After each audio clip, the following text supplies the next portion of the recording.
Are you a brewhead? I'm a brewhead. Are you a brewhead? I'm a brewhead. Y'all are brewheads? Yeah, we brewheads. So pour a glass of craft beer, we can do this. Yeah. What's good, y'all? This is C-Certified Brewhead, and welcome to episode 125 of Brewing, the Podcast Adjunct Series. Welcome to Miami, Florida, guys. We are out here for a month. This is the first pod that we're recording out here. We brought all of our crap. It was a lengthy drive down. We drove because of the pup.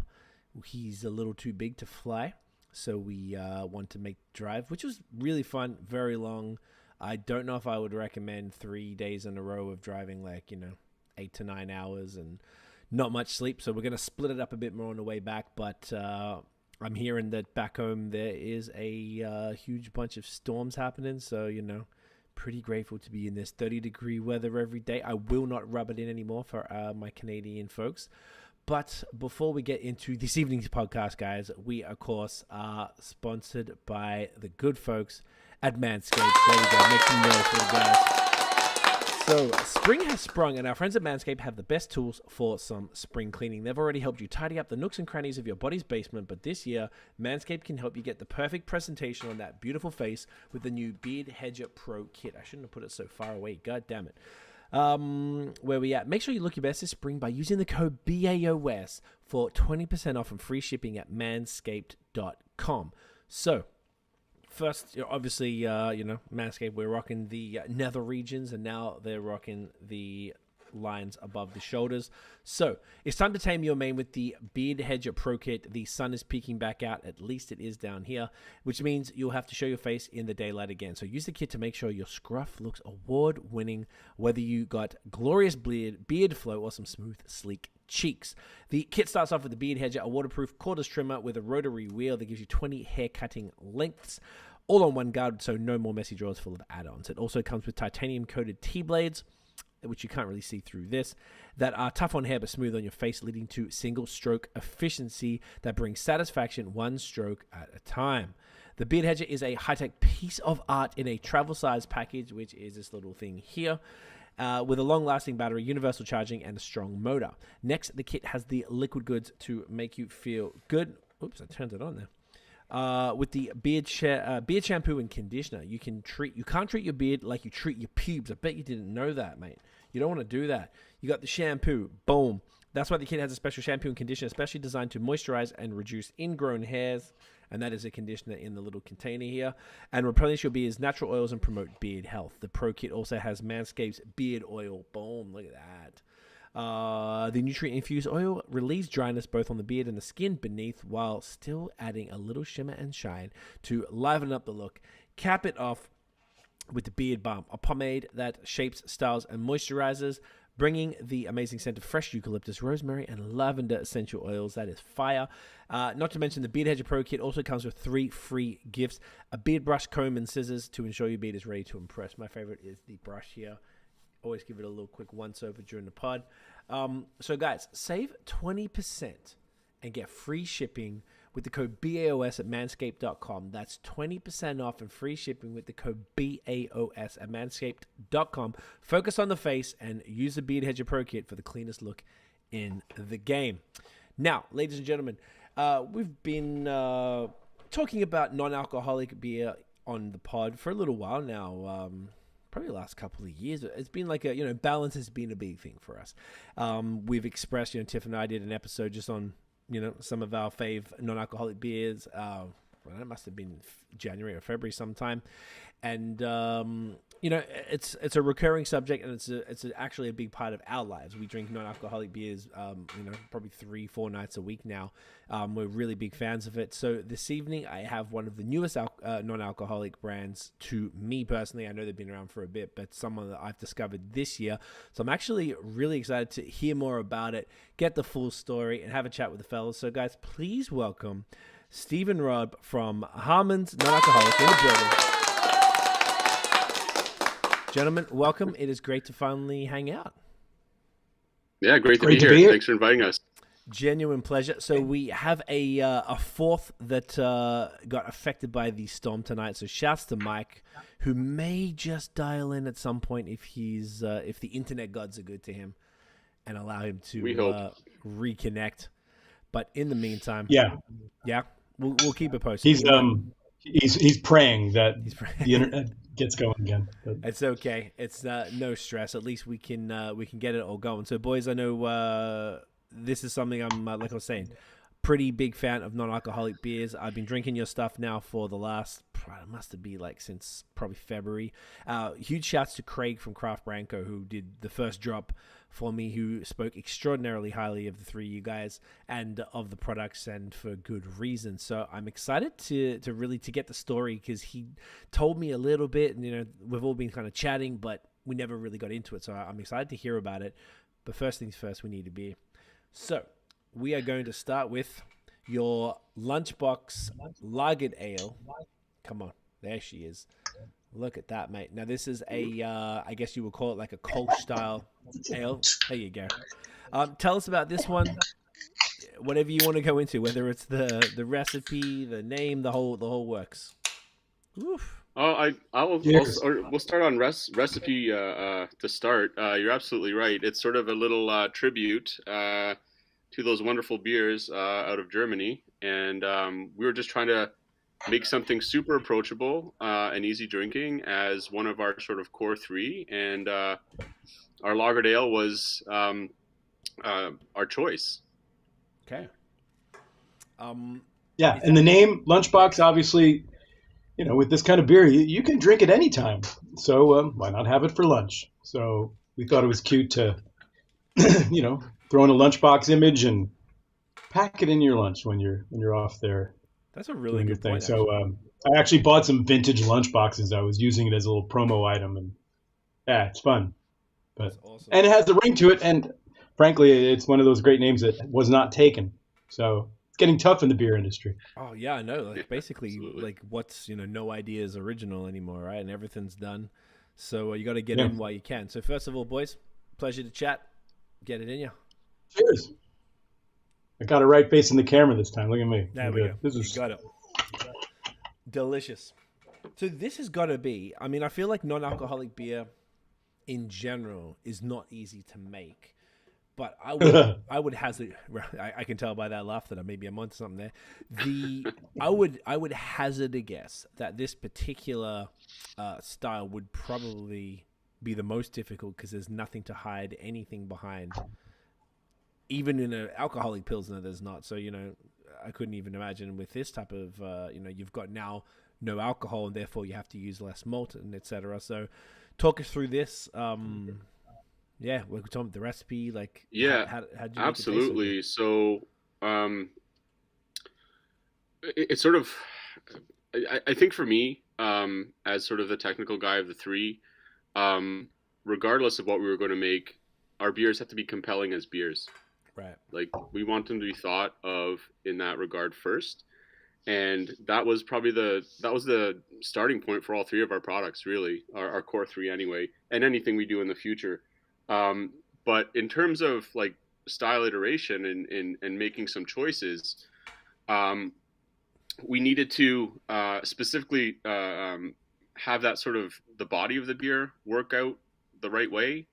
A lot of the stuff that we spent, Steve, I don't even want to know how many beers we drank before we started making our own, but a lot.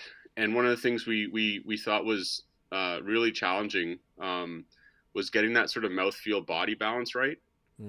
Super tricky to get that correct. And you're absolutely right. With something that has lighter malt character, it's not aggressively hot by any means.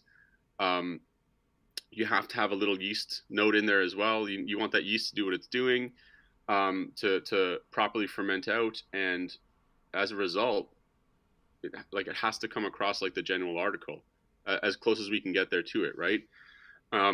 So that was sort of our plan with our lagered ale. It was like, can we get there? Can we replicate what is happening? There's a lot of great breweries doing lagers and lagered ales and Kolsch style beers, and that's wonderful.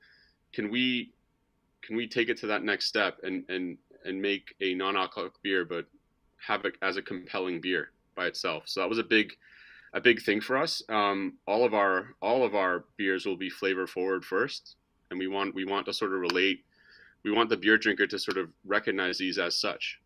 And that's kind of the driving force in terms of all the recipe designs. And then from there, going back and looking at some literature, some recipe design, there's tons of it out there.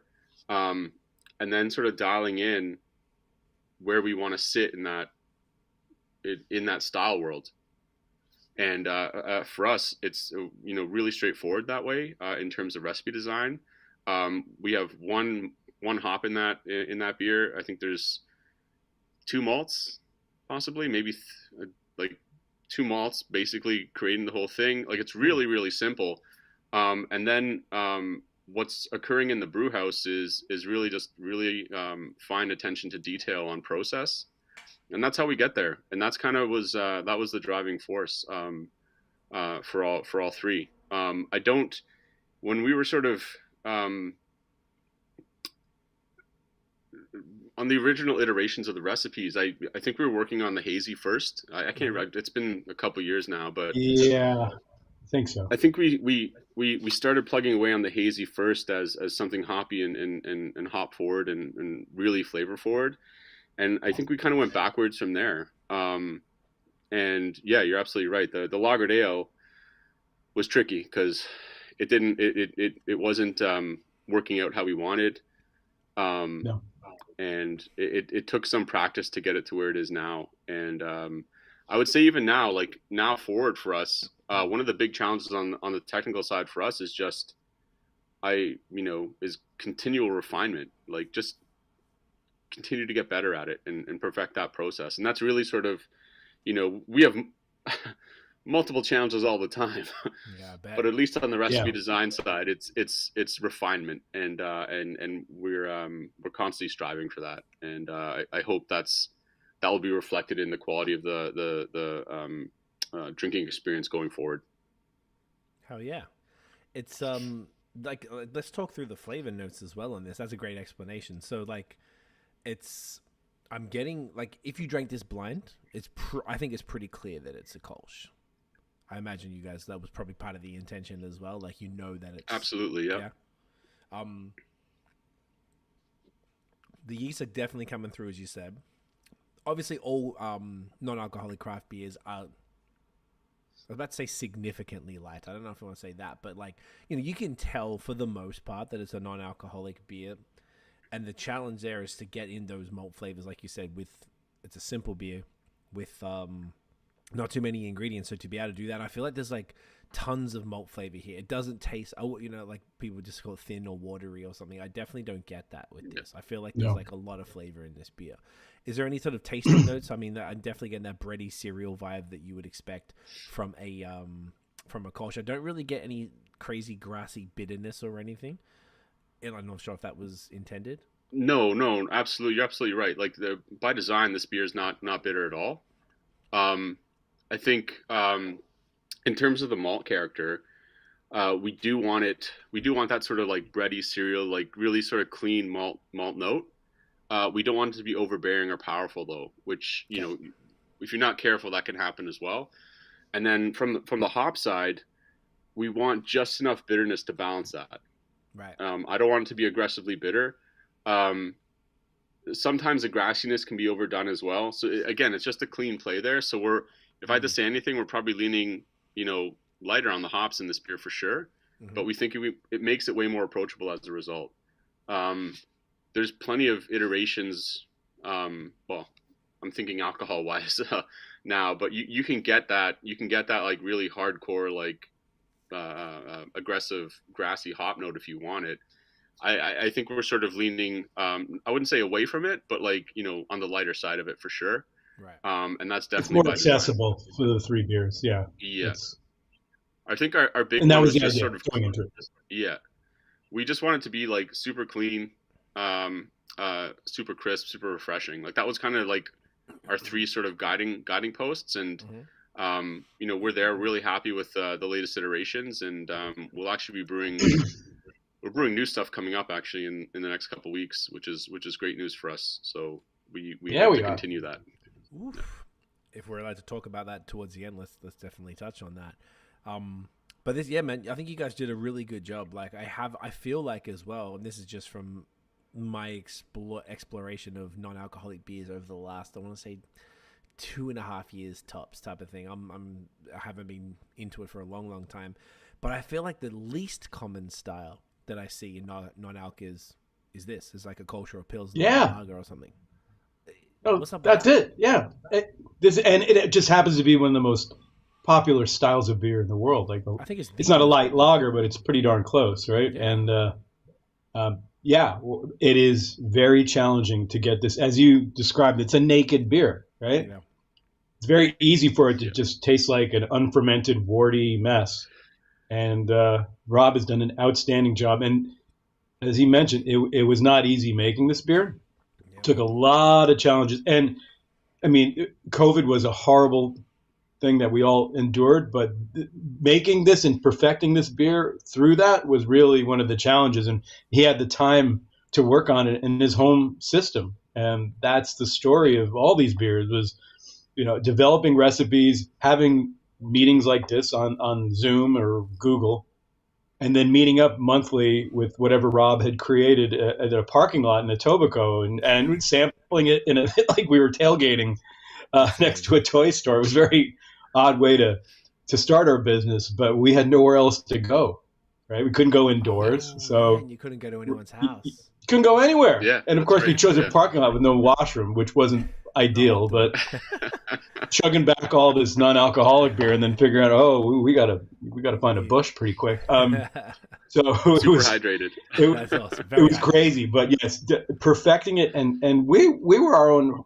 harshest critics, because Rob and I have been in this business a long time now, and we knew when this was going to be released finally commercially, we were going to be under a lot of scrutiny. So it really had to be to the highest standard, and we beat ourselves up. And remember, we had one batch, Rob, and well, there's reasons why we had to dump it that were out of our control for a fair bit, but that was a tragedy. Like it was like aborting the liftoff right before, just as the rocket's about to go. It was tough. Like it was very tough.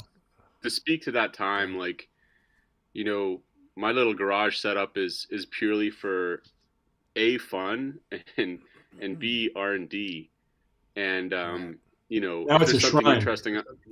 If there's something I want to work on, I can knock out a brew, no problem, right? And dumping it at the 20-liter scale is no big deal, right?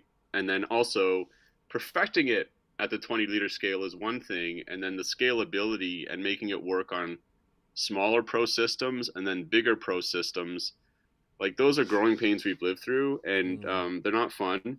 And it's hard to this is not even beer related, but just the knowledge translation to get from what I have written down on a piece of paper and very explicit, like step-by-step routine or process, to have that work at scale and by someone else generally, because we're currently contract brewing, is two completely different animals. And we've had multiple iterations of that, trying to get from like, we're super happy with this at the homebrew scale, and that's wonderful.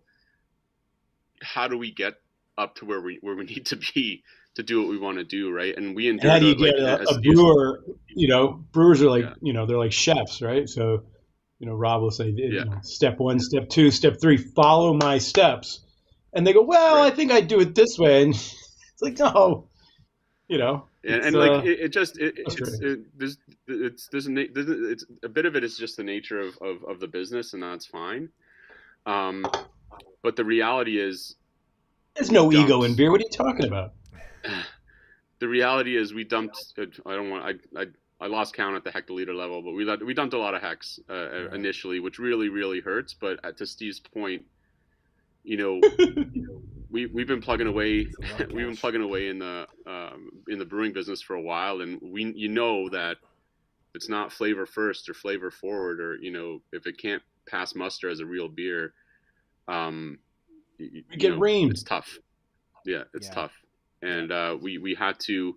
We're hyper aware of that, and as Steve said, we're our own worst critics, and we also have no problem dumping as hard as it is. We'll do it. And that's, I think that is something you have to be okay with to move forward.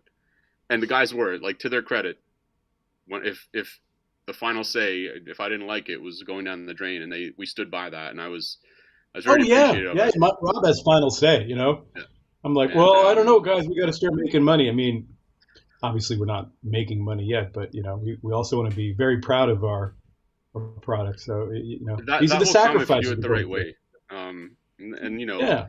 We look back on that now, and it's it was growing pains. It's better to talk about now than be living through it, and we're in a better spot. Would Manscaped consider sponsoring us? We could use some money to get them sponsorship. I wouldn't be surprised. Free Manscaped with every can of beer. You know what I mean? Just give yourself a little bit of a trim. I like that. I feel like that could be a thing. Like self-care. Groom your tubes while you're drinking. I don't know. You don't want to be drunk while you're doing that. That could be very dangerous. And that's the whole point. It's a self-care routine. Tone down your alcohol. I'm the marketing guy, see? So I'm always looking for an angle. We like collaboration. I like that. I'll get that email happening right after we wrap. Thank you. Okay, this is my pleasure. Okay, that's some really good context. So then let's pull it back a sec, and I'd love to hear how both of you guys got involved in beer, and then how the three of you connected and then started the project. Okay. Go first, Steve-O. Oh, my turn? All right. Let's see. I have been in the business now since 2001, really, right after 9/11. I had this crazy idea to start a business with some guys, which eventually became Mill Street Brewery. So that was, yeah. So I started Mill Street. We opened our doors in December of 2002. So 21 years ago. Yeah. Wow. Down in the distillery district. So, and that was another one of these three guys and obstacles and all kinds of things that we weren't prepared for. We learned a lot. At the time, there was probably maybe 30 craft breweries in the whole province, if that. Yeah. Now there's 300. Yeah.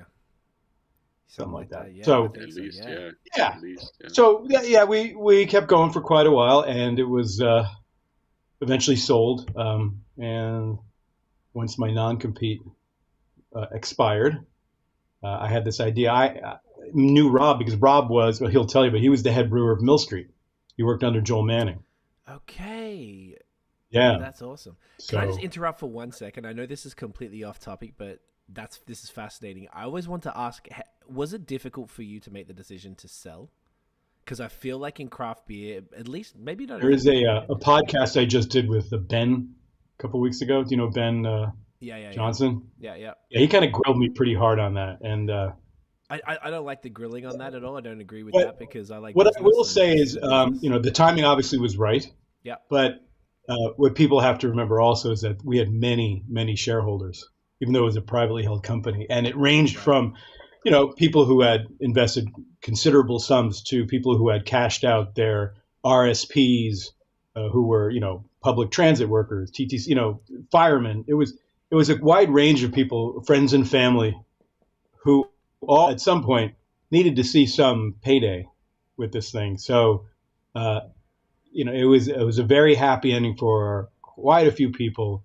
A lot of tears of joy were shed, when you get to give a check to some little old lady who pretty much at some point figured it was a write-off, and then you're able to give them their money back and then some. So, yeah, it's just to consider it wasn't just us and a bunch of fat cats sitting in a room smoking cigars going, yeah, boys, yeah, we're all going to make some big money. It wasn't that at all. It was something, I think it was our, what do they call it, your fiduciary responsibility to show. So that's part of it. So, gotcha. No, was it difficult? Yeah, it was my baby, right? It was from, I named the stupid thing. Because we were on Mill Street and couldn't think of a name. Hey man, simple and effective. So yeah, it wasn't an easy decision, but it was certainly we were very happy. No one put a gun to our head or anything. Gotcha. No, that's cool. And I definitely was. I've got all respect. If you're going to sell, I don't care. I think a lot of people in craft forget that beer is a business and that, like what you said, there's a responsibility and that you can make these decisions and it's not the end of the world. It's okay. It's like a part of the cycle. Yeah. And look at you. You're back in beer. So like, what's the Well, focus? yeah, I did try some other things after this. I thought I'd try my hand at real estate, and I became a landlord. And fixing people's toilets was really, after a while, became a little much. Settling, roommate disputes, all that crap. But and of course, the value of real estate got insane, so it wasn't really a good time for that. No, So, Toronto, but definitely. yeah, I realized that beer was really something that I loved, and I did well with it.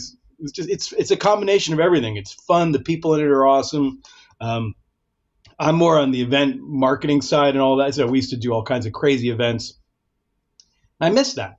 So we're trying to recreate that with a bit of a twist with non-alcoholic beer, and we can get into that. But it's fun, and it's a very liberating thing to not have all the regulation that regular alcohol must abide by. So we're having a lot of fun, actually.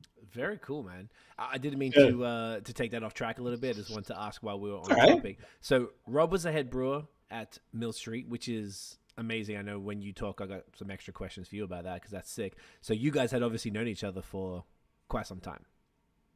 Oh, yeah. Yeah. Rob, you tell them what you did. Yeah. Yeah. So my brewing adventure, I got into the industry 2003 as a summer student at Sleeman in Guelph. Dope. And I got into the quality assurance lab. And my first summer there was basically night shifts doing packaging inspections on the bottle, can, and keg lines. Like they needed someone for nights because they were busy, and I was happy to take the job. And it was Did you do candling? Oh yeah, I've done all of it, man. Oh, do you know what candling is, man? Do you know what that is? I actually don't know what that is. Like, it's with bottles, but you like. At some point, the human has to be like the last line of defense, and they rotate bottles sort of from, if that's the top of the bottle, you rotate it down to and you just see the bubbles or anything floating inside that the machine, the detectors can't pick up. Mm-hmm. If you catch something, you pull it off. Oh, and that's called but it's behind a really bright light, or in front of a bright light, so it reflects, because if it's a brown bottle, you can't see much without really, so you're staring at this thing for hours. You have to take a break because it's really monotonous, but you watch someone who's candling and they're just like in the zone watching. It's like watching an x-ray of just like hundreds of beer bottles going by every minute. You're just like, that sounds crazy. Not a fun gig. Okay. Yeah. It's they rotate it through, like you have to sort of, do your time. It's usually 1 or 2 hours and they shift you out. If you do it for 8, you go bananas, obviously, right? So Gotcha. got in there, was working on the packaging side. They liked me enough to bring me back the following year, which is wonderful. And then that turned into a full-time gig. So I was at Sleeman from till about 2007. And then I went back to school. I went to Edinburgh to do my master's degree in brewing and distillation science. Nice. And then from there came back and worked at, do you know of Magnata, the winery sort of brewery? Yep. So they have a little brewery in their main facility up in Vaughan there. Yeah, Woodbridge, yeah. Okay. And I was there for a couple years, and then from there went to Mill Street and worked with Steve and the crew. Till about 2014. Right. And then 2014, had an opportunity to go down to the Niagara College, and I've kind of been there ever since. I worked in the teaching brewery there as a head brewer for a year, and then a full-time role on the teaching side came up, and I jumped on that, and it's kind of what I'm doing. I've been doing that ever since. So passing on the knowledge and experience and to the next generation lately is kind of my gig. And in between all that, I had my own little contract brand that I got off the ground and sold off. We got COVIDed. It was we took a huge hit, and we sold the brand off, which was, I didn't make any money, basically broke even, and then turned around and started working with Steve on this project, which has been awesome, like super challenging, super fun. Yeah. And onwards and upwards. Oh yeah. Some quick questions then, if I may. I don't want to dwell on past stuff, but I don't get a chance to talk to guys like you that often because because Mill Street was a real big deal for me when I first moved to Canada in 10, I sort of really discovered beer properly through Mill Street. Was one of the main things. So I have a huge soft spot. I didn't care about the sales stuff that craft beer people get upset about. So like, I'm just fascinated. So I think this is amazing. So did you design any of the beers, any of like the big, whether it's Tank House? I mean, it's probably around beforehand, but Tank House did change a bit over the years, right? Yeah, that was originally done. There's some process changes. So if anything, mainly just process improvement. Was my gig. To be honest with you, as a head brewer, you're at least at that scale, your job is not recipe design.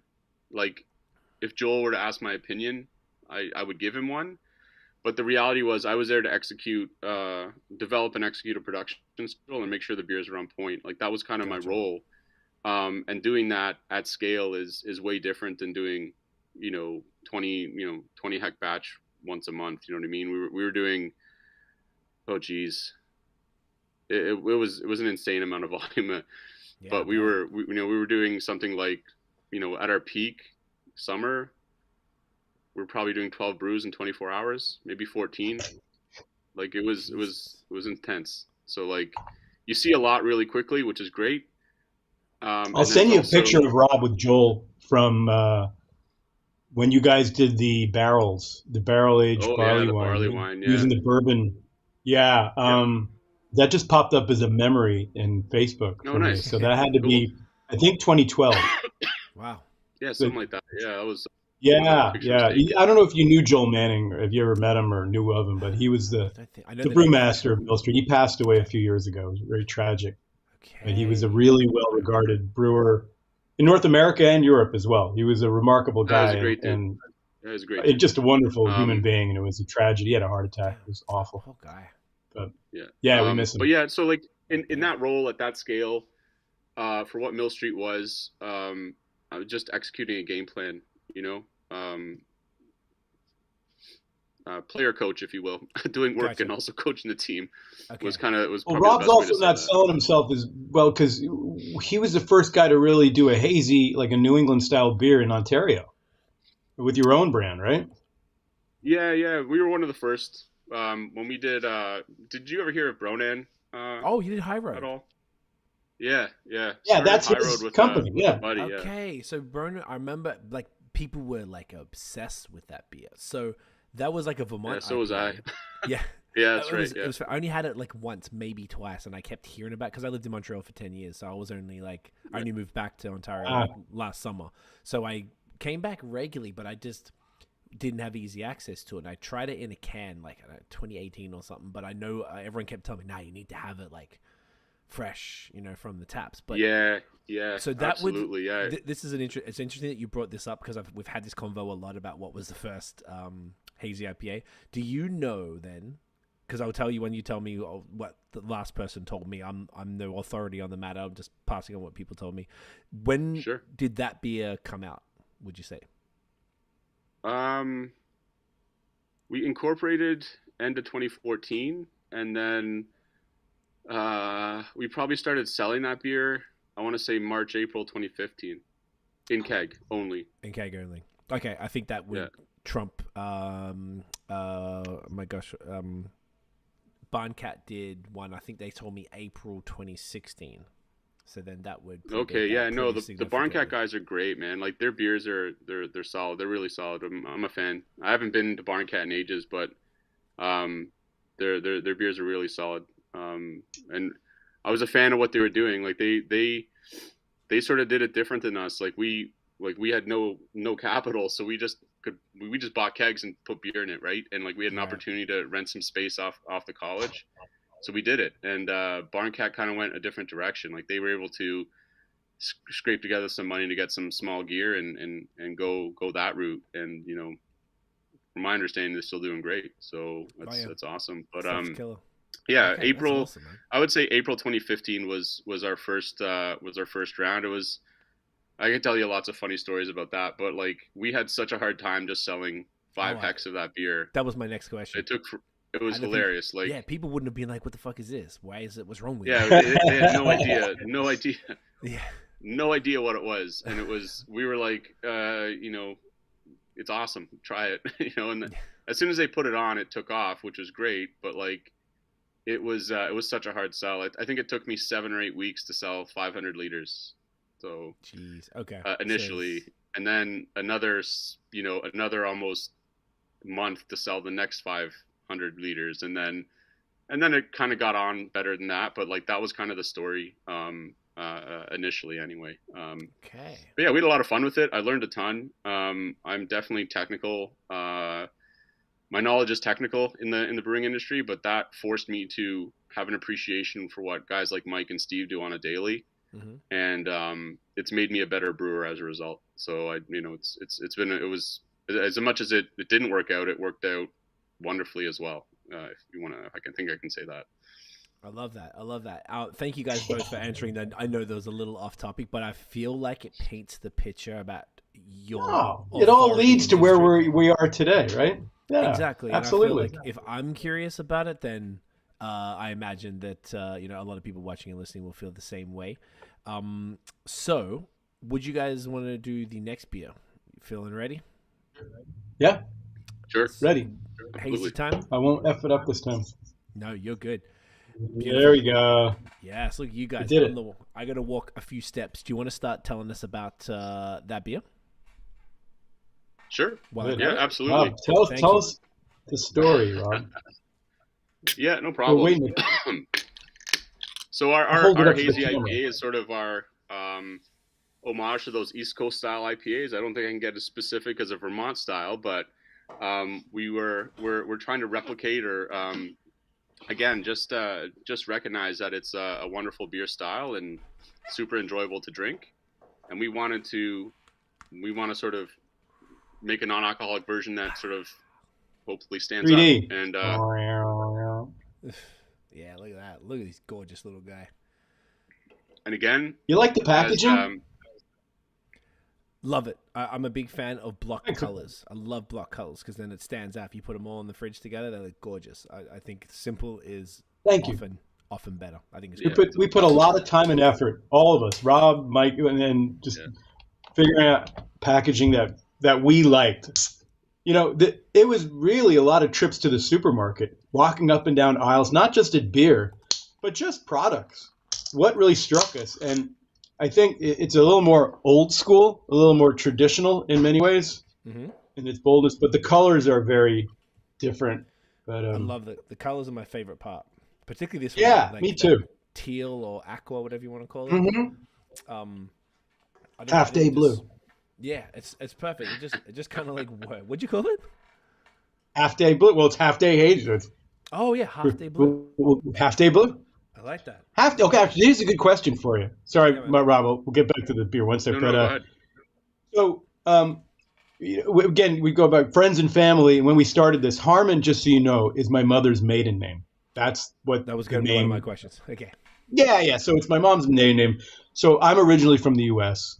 I'm from New York City. So I got a lot of cousins who talk like this, who are from coffee over here, Queens, Long Island, Brooklyn, most. And so. Vibes. What's that? I know the vibes. This is my favorite accent ever. Yeah. So they, so we were, asked them like their opinion. They were all thrilled to have Harmons, and because they all their sisters, there was 5 of them, so all my cousins are all happy. But when we started asking them some questions about names, and my friends in America especially, we said half day, and no one understood what that meant. And that's when it occurred to me that I've lived in Canada now 21 years.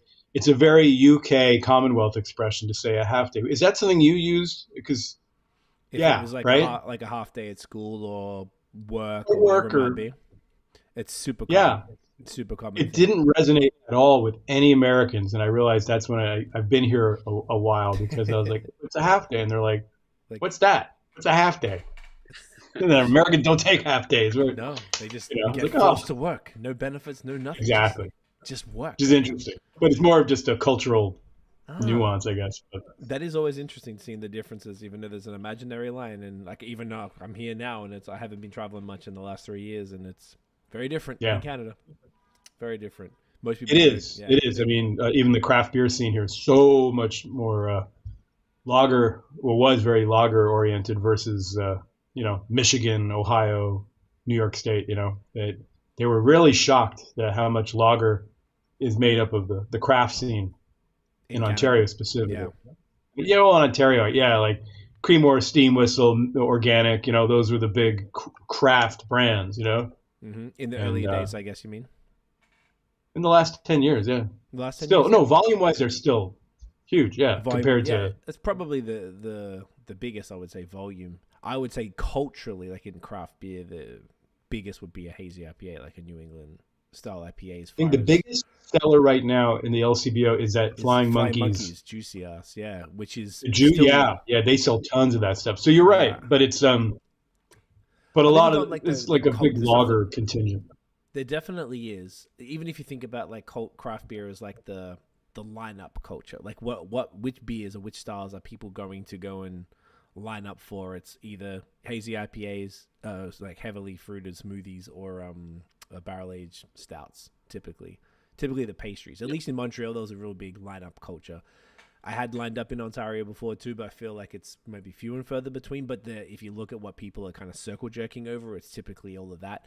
But I almost feel like lagers have made this crazy comeback over the last 3-4 years, maybe a little bit before COVID. And I think it's because my theory, I've said this on here before, was I don't know if you guys saw it, but the Czech Republic have a government program. Are you familiar with that? Where they send brewers to the Czech Republic over this sort of like, I don't know if it's an exchange program, but they have this thing where you go over there and you hang out for, I believe it's only a week. It's not super long, and they take you around, and you meet the equipment manufacturers and the malt the growers and the hop sellers, like the whole works, and basically get people kind of obsessed with Czech beers. And I feel like they did that enough, because I noticed it between Quebec and Ontario. All of a sudden, there's this whole like flood of Czech style lagers and pilsners, and I feel like that has been a big driver for a lot of at least renewed interest in the style. Yeah, it's good. Which I think is sick. Super interesting. I would tend to agree with you on the lager side from the craft guys. At least paying attention to it a bit more. I do think it goes back to just slightly before COVID, and COVID probably put the brakes on it more than anything else. Yeah. You know what I mean? Like kind of slowed that down. I think probably, summer 2019, it was kind of starting. You'd see them, craft guys are sort of showing that off. Like there's a lot of Instagram slow pouring going on, with the Czech taps. That's 100%. You know what I mean? Like even before it looks super. The Luca, it was a 3-step slow pour thing, even out of a regular tap or a can. Then the Luca started coming on, because I remember I discovered it in like Virginia in like 2019. I was like, the fuck is this? And it was crazy. And then I think the slow pour for Instagram, where they had those meringue big ass heads that like were just totally, aesthetic. man. It looks super sexy, and sure, like, are you gonna wait 20 minutes for your slow pour? I'm not, but like, I prefer not. If it looks good if it drives people through the front door, why not? But and then I think it just kind of hit a bit of a speed bump with COVID, and I'd say it probably comes back pretty strong. Maybe this year, hopefully, that'd be nice to see, frankly, for all the Ontario craft guys, and off we go. So yeah. I can't remember the starting question on that, but that's okay. We were talking about the hazy. Talk about this gorgeous beer, the Half Day Hazy IPA. Tell us about this one, fellas. Yeah, so again, always flavor forward and balance are kind of the driving points here. Again, we're trying to not have anything massively over bitter again. So having just enough bitterness to balance the malt character, and then having just enough malt character to support all the dry hopping going on. And that's kind of, from a technical point of view, that's something I was thinking a lot about. And then, it's got to have, stylistically, it's got to have a touch more of that, that maltness to it. And then at that point, you think about, okay, well, how do I keep it super hazy, or as hazy as I can in the can, given the nature of the product and what we're doing with it. So like, again, those like the malt selections there are leaning towards that element, right? So what do I need to sort of keep the haze in? And it's not all that different from any other hazies out there, right? We're using a little bit of wheat, we're using a little bit of oats, we're getting that sort of cloudy nature to it, and then that is offset by just regular straight barley malt, and that's sort of we wanted it to like look like sort of sunrise sunset, particularly kind of sunsetty in color. I see that. So we just wanted to touch on that, and off you go. So it's really just us paying homage to an awesome style, and want it to be considered a flavor forward, wonderful beer. That's kind of our goal. Yeah. This one is I fantastic. think, yes, go, Steve. I don't know if I can say this yet, but it seems to be evolving into our most popular of the three. It's still early days, but I just came back from BC, and we did a trade show in Vancouver, and hands down, that was the most popular one. Of course, BC is a very flavor forward hop town, like Vancouver and all these places have great beer. So it was really nice to see the reaction from that scene as well. So that's awesome. Who knows though? I mean, I love them all for different reasons, right? But it's going to be interesting to see how this horse race plays out. I can see people enjoying this one a lot, particularly if you're hitting the like we were talking before, like the sort of heavy craft consumer, because I guess you guys have a much wider kind of like target demo, I would imagine, than just the typical craft beer drinker. Now, that's going to be our biggest fan, hopefully, and that's what do they call them? Your early adopter. I mean, clearly, if you don't like beer, you're not going to like this stuff, and that's kind of my joke to people when I'm sampling, because you get people like, oh, I'm like, do you like beer? I'm like, well, not really. I'm like, well, then you'll hate this stuff because it's beer. Tastes like beer. That's what it is. Yeah.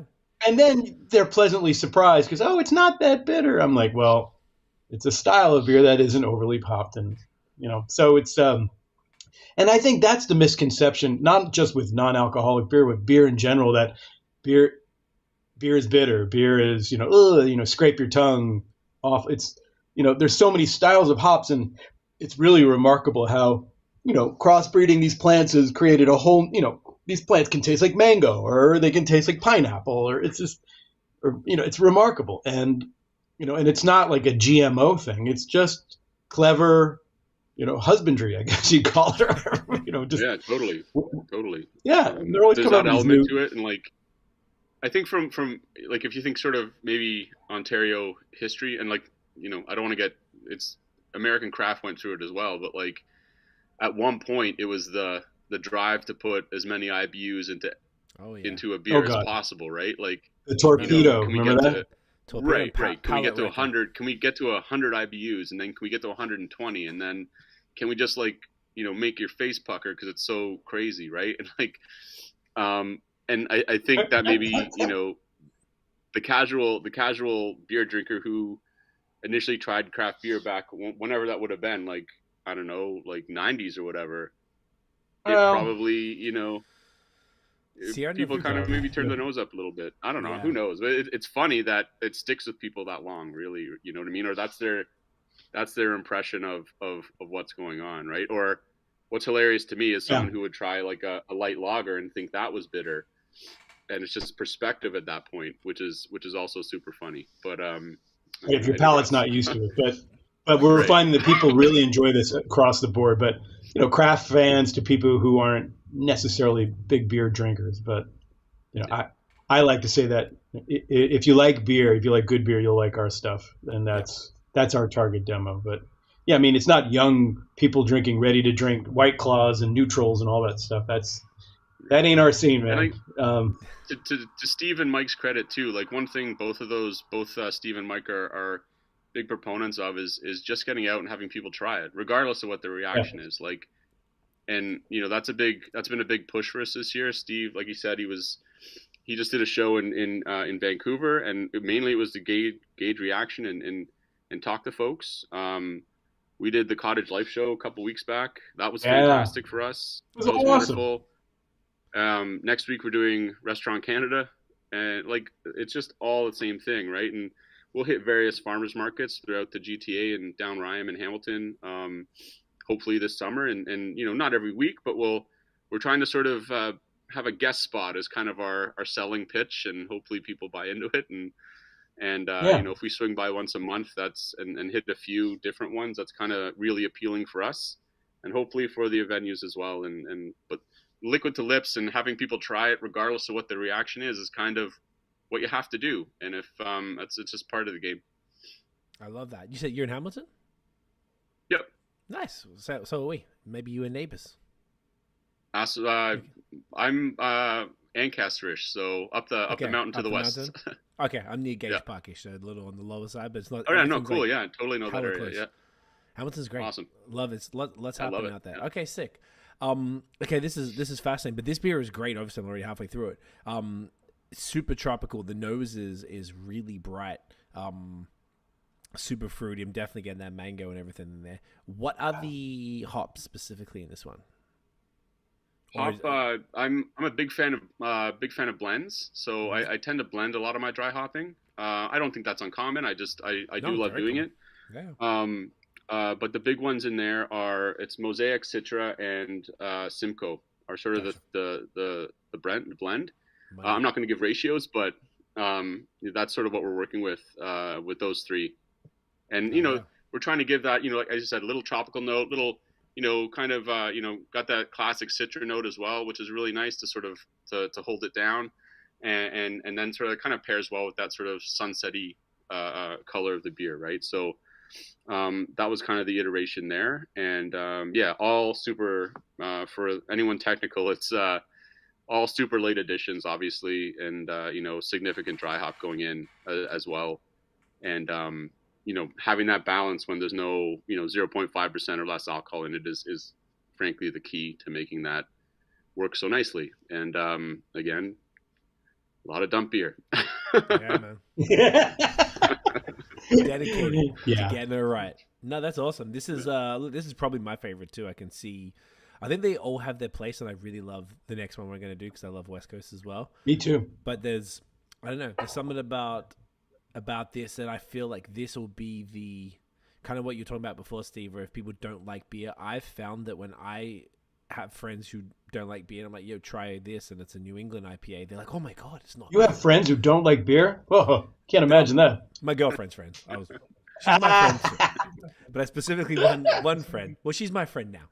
But I showed her, we're in New York, and I was drinking another half, and she's like, oh, can I try it? Why does it look like that? I'm like, sure, have a sip. And she's like, oh, wow, this is fantastic. So I always remember that as being I feel like New England and this kind of style beer is a very much underrated gateway beer for people who don't like beer, because it doesn't taste like what they think of fizzy yellow grandpa water type of beer.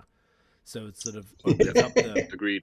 Which obviously the three of us are fans of, but this is something that a lot of people can. This will probably speak to the most palates. Would be if I had to hazard a guess, that's probably what I would assume. And actually, I guess you guys will probably start to find out more as the more people get to. We shall see. The more you get to do it.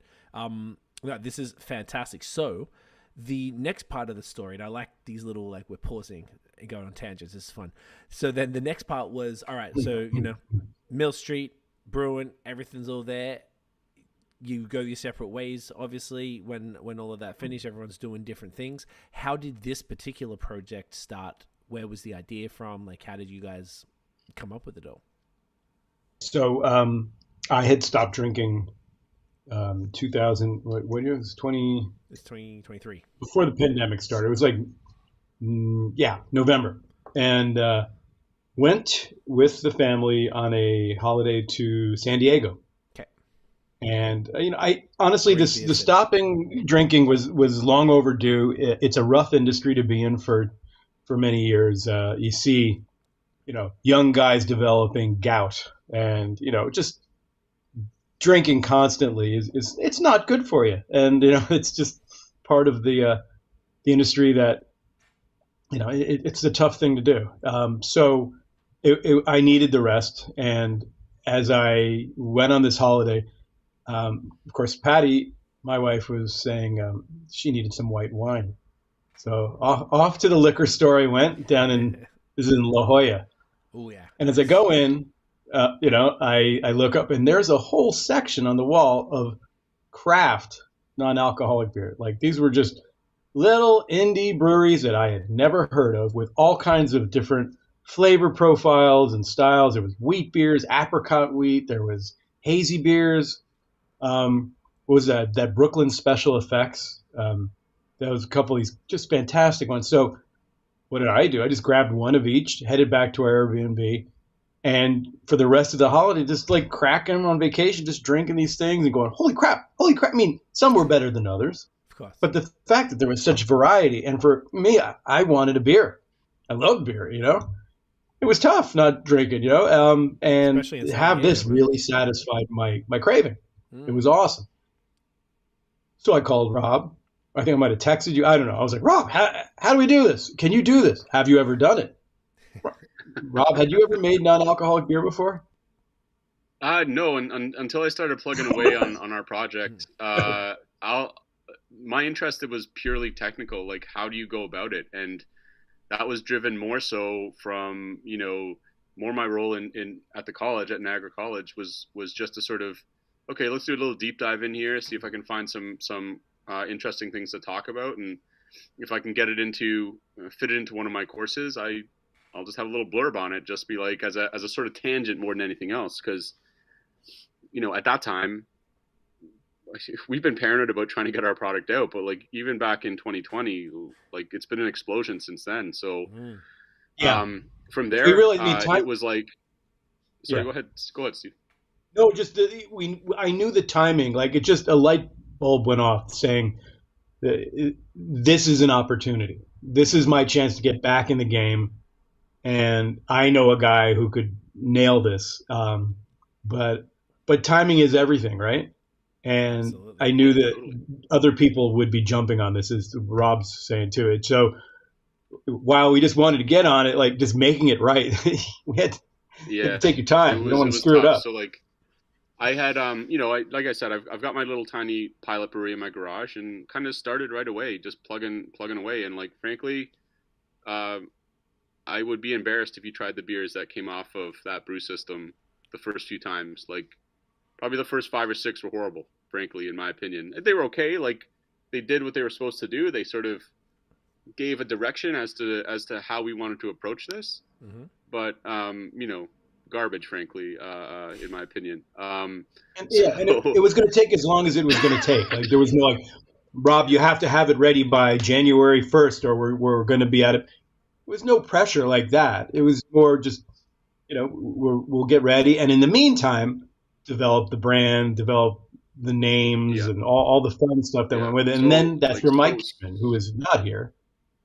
Yeah. So much work on all fronts. And like, as we continue to iterate, at least on my end, the path became more and more clear as to how we wanted to do this and sort of make it's a Harmon spin. It's our spin on what non-alc can be. And, we just want to share that. And that's kind of the play. Like that's the idea. 0.5% beer is on the extreme low end of the beer scale if you're thinking alcohol wise. But, you know, there's also beers that live at 10, 12 and higher percentages, right? So like if you want to say 5% is where 99% of the beers are, 95% of it, we're right down at the other end. But it still has to be compelling as a beer. And that's how we sort of approached our beer making. And yeah, so as Steve said, it was there was no set timeline. It was like, can we make it awesome? And if we can, let's talk about moving the football down the field a bit more, you know? Okay. Yeah, and Mike came into it. Mike and Rob were high school best buddies. And Rob said, hey, you know, I've got a friend who's really interested to get into something entrepreneurial. And Mike has a background in sales and marketing and logistics, which is something that, you know, let's face it, like I was used to, you know, having 3 channels to sell your beer, right? You got the LCBO, maybe a little bit of the grocery, and that came later, the beer store, and bars and restaurants on premise, right? Licensee, and that's it. Mm-hmm. And with this now, we have e-commerce, we have grocery stores, we have health food stores. One of my biggest customers is a butcher shop. We got 3 locations in the East. I mean, it's crazy. I can sell this stuff anywhere, which is, I think I mentioned earlier, it's liberating. It's great that we can do it, but it wasn't my wheelhouse. So Mike's background in e-commerce and understanding logistics and what it costs to ship stuff, he has been incredibly helpful and integral in getting this thing going. And I mean, he even wrote all the code. Remember our website? He did all the code. Yeah. I mean, guy's a whiz. We call him numbers. I I didn't even know you could do that, frankly, which is great. Like, I think you do that. Where Mike comes in, and I feel his real strength to the group is he has the ability to understand the larger, like the macro chains and the strategies they employ. Yeah. And, you know, the smaller chain stores are doing the same thing, just not at scale. But like that's Mike's world, and he understands it. And we can bounce ideas off him all the time, and he can give him his take, right? And then, you know, I think Steve and I come from that bit more sort of craft indie world where, you know, you just knock on the door of the bar and you be like, you harass people, and like that's my strength, and I'm not even good at it, but like that's the world I come from. And you know, you can't do that at Loblaws, you know what I mean? Like, it's just not happening, right? So like, you know, Mike's been great. Hey, Galen, sell my beer. It's like, come on, that's it. And get him on the line. Galen, let's go. Not to mention all the other stuff he's excellent at, but I feel his ability to sort of talk that language and walk that line has been really helpful for us. That's awesome. Yeah. So yeah, we all bring something different to the table, and it's been a great partnership. And again, I reiterate, you know, having been kicked in the nuts, you know, for the last year and a half repeatedly, we still manage to laugh and have fun. And, you know, we don't sit in a room together. I think we've actually been together, you know, maybe a dozen times now over the past few years. It's, you know, there are meetings like this. We're all in different places, all taking care of different aspects of the biz. And, you know, and these guys, they have day jobs too, right? Like I'm still doing this full time and it's a lot of work, but it's fun to see it moving forward. And, you know, when you sample and you get those kind of reactions, it makes it all worthwhile. So, yeah, it's fun. I just feel like we're at a precipice. The industry is changing and evolving, and it's fun to be a part of that change. Kind of cool. I agree a lot. We were chatting about this just before we started. I think it's a fascinating conversation as far as like exactly that. Like the industry is changing, drinking habits are changing, and the way that the brewing business, instead of, and this maybe sets off the conversation, we did a podcast a few months ago. I think we called it The Future of Craft Beer. And the idea is that, and I didn't come up with this information, but people were sort of looking, I think I saw a video and read an article. There were, you know, either beer publications or even like, I think one of them was like MSNBC or something. So people are talking about this as far as like the beer business, and they were saying that breweries need to be craft beverage businesses, not just craft breweries. And it's a fascinating thing because this is what we were saying. We've seen the rise. I think the first thing to really change was probably the seltzers. I think that might have started happening 2019, 2020. Non-alc, I think probably around the same time. It was always around, but it was almost always just the macro brands doing them. And it was awful. It definitely was. Every time I ever tried them, I drained anything. And then I think other different things, you know, I've seen like the hard kombucha and then all the RTDs. Like, funnily enough, I grew up in Australia, and when we were 15, we were drinking RTDs. That was what was around. Like, you know, Jim Beam and Coke was actual thing. Like, you know, Mum did buy them for me, Shasta Mum. But, you know, you have 5%, you take them to a party when you're 15, you get trash, it's a good time. But that was the most convenient way because you didn't want to have a bottle, because then they're all young. They all want to get a shot. Yeah. It's tough to sneak into something, yeah. Exactly right. Or everyone wants to take it from you, and you're a broke child, so you didn't have enough, you know, you don't want to steal your $25 bottle of Jim Beam. So fuck, if I got 3 cans, I'm good to go. No one wants your can. So, like, you know, RTDs, to see the RTD boom, like, literally close to 30 years later, is quite funny to me that's how long, you know, I think there probably was some stuff here, but it was never popping. But either way. So in Canada and the US, there was one product that I was just talking about this today with someone called Zima. Mm-hmm. And Zima was, I guess it was a malt liquor that had some kind of bubbles in it. I don't know. Do you remember that, Rob? You probably don't. But it was. I don't remember that. Like, it was Zima. Zima. Oh, that's the name of the product. Zima. Yeah, it was ahead of its time, but it was, I think, what it evolved into, like what we have now with Neutral and White Claw. Okay. Zima it was cheap and yeah, you bring There it was to a also- party.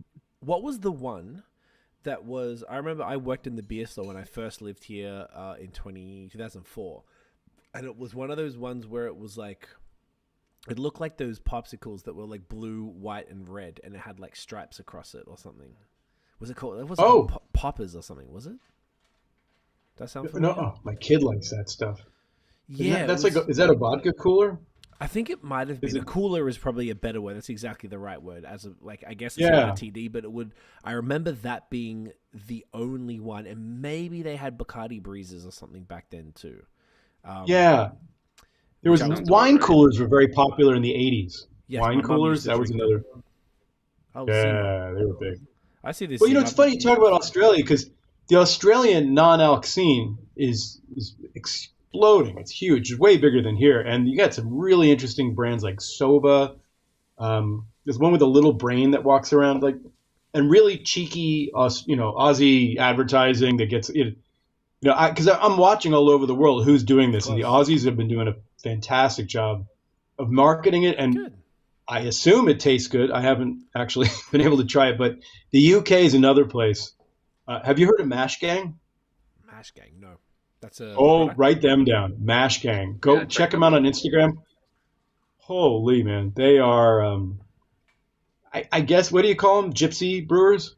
Okay. Yeah? They just brew Yeah. it anywhere. Gotcha. Here we go. But they collaborate Yeah. with everybody, Northern Monk and all these different UK brands. But they do some funny stuff, and it's like 5 tattooed dudes who are into like punk rock and hip hop and stuff, and they are hilarious. But pushing the boundaries of what you can do with non-alcoholic beer. It's all 0.5.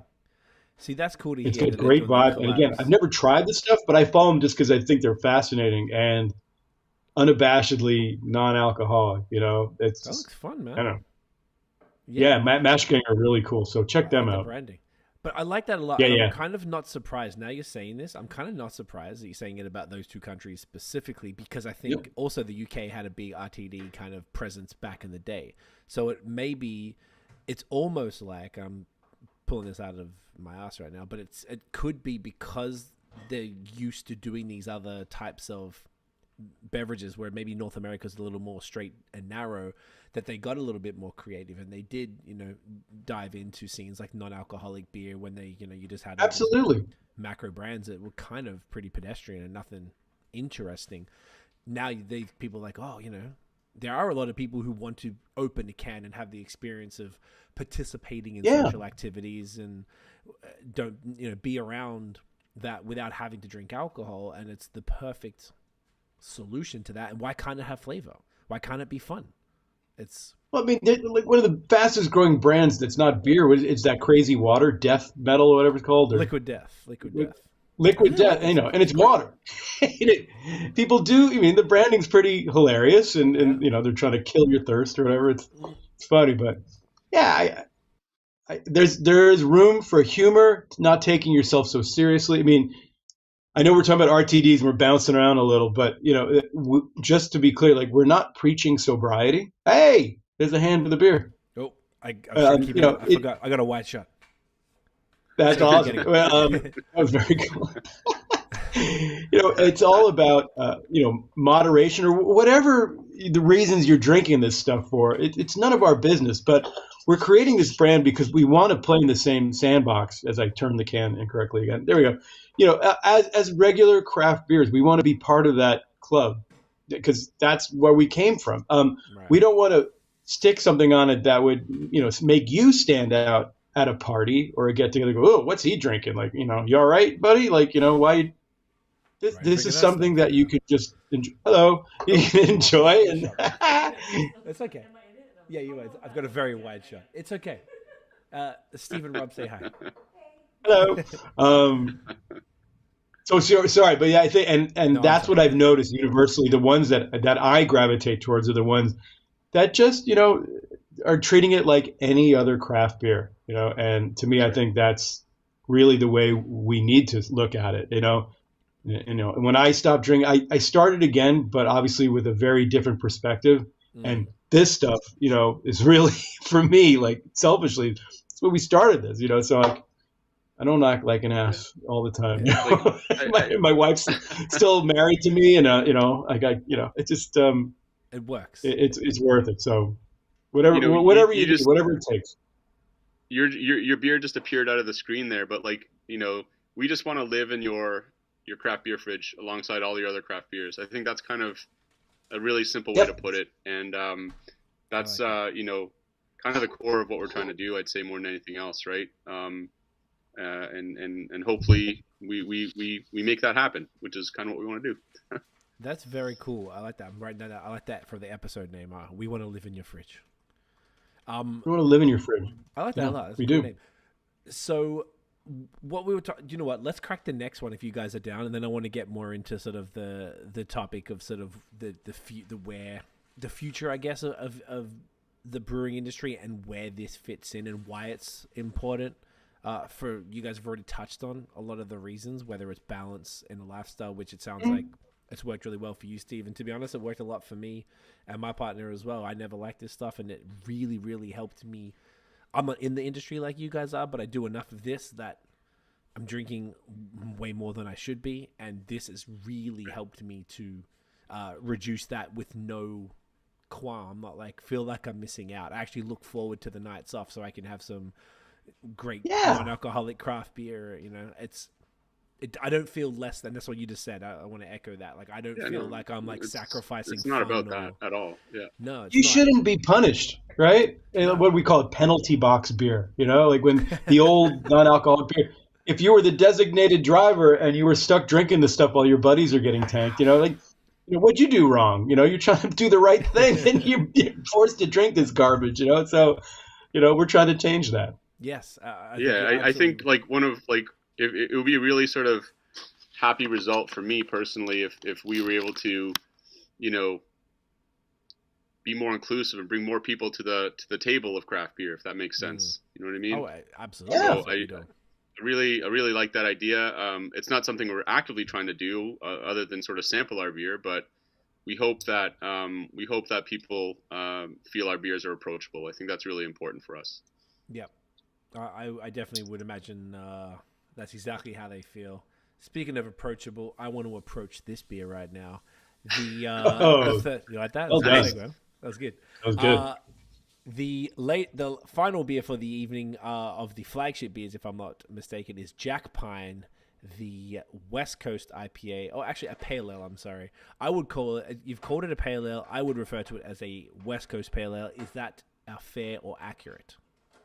That is completely fair and accurate, and definitely something we're trying to do. I love it. I love the contrast. Yeah, it's got that. We're not hiding behind that. It's I would say from if we think about hazy as sort of the most popular hoppy style currently. Mm-hmm. This is sort of a throwback to like early days of West Coast pale ales and IPAs. Sort of a lot of people had the introduction to craft beer through this style, and I just wanted to sort of we just wanted to sort of respect that and hopefully subtly reintroduced it in the non-alc world. I think is a nice way to say it. You don't, and the other thing is you don't really see too much of it anymore because we're so focused like hazy pales and hazy IPAs. And that's sort of like, we're moving away from like the trend has been moving away from any of the darker malts in those styles of beers. This is not the case, and we hope to we hope people dig it. I love it. It definitely looks different. It's definitely looks like what you would consider a West Coast IPA, kind of like an old school West Coast IPA, which I feel like I've been drinking Highlight here from Cigar City. Yep. Which is just a classic. Oh yeah, it's Florida. Very similar color, which I'm loving, and it's a great beer. Brings you back, but that's why I appreciate about this because there's like the newer school West Coast they aren't quite as darker malts and they're a little brighter with the more tropical. I feel like you've kind of hit like at least the aesthetic of the old school, but kind of with the hops. Like a Sierra Nevada kind of. So, yeah, exactly. We definitely we definitely weren't going we definitely wanted to sort of lean citrus pine on this, right? Like citrus up front, like that nice little subtle piney backbone. Mm-hmm. Like that was kind of the feel money. to go along with the old school, like the older school look, if you will. Yes. And we'll continue to sort of refine and iterate, but stay within that category, right? We're I'm a big fan. This is Jack Pine's my favorite one. So I hope other people get behind it like I have. I think Jack Pine is my favorite too. That's my. I was about to ask. Okay. Well, first of all, cheers to the faves. Cheers. Yeah. This Rob, is when's your can from? What do you have a date code on yours? Let's see. On mine? Rob? Yeah. The bottom? This is older code for me. Me too. I got 10th of November. Still holding up. No. So yours is good, yeah. Mine's a few months older. I realize that. No, this is fine. Like I do.